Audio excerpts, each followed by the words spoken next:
بسم اللہ الرحمن الرحیم۔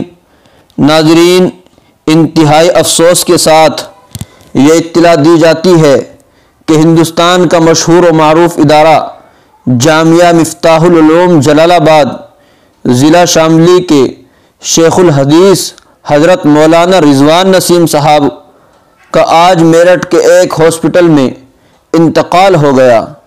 دار فانی سے دار بقا کی طرف کوچ کر گئے۔ انا للہ و انا الیہ راجعون۔ حضرت مولانا رسیم صاحب کی عمر تقریباً 50 برس تھی۔ یقیناً آج مفتاح العلوم جلال آباد نے ایک عظیم شخصیت اور ایک بہت بڑے لیڈر جو متحرک مزاج تھے اور ولی تھے، آج مفتاح العلوم جلال آباد ایسی شخصیت سے محروم ہو گیا۔ رب صمد کی بارگاہ میں دعا گو ہوں کہ اللہ رحمت اللہ علیہ کی مغفرت کے فیصلے فرمائے اور درجات کو بلند فرمائے اور لواحقین کو صبر جمیل عطا فرمائے۔ وآخر دعوانا ان الحمد للہ رب العالمین۔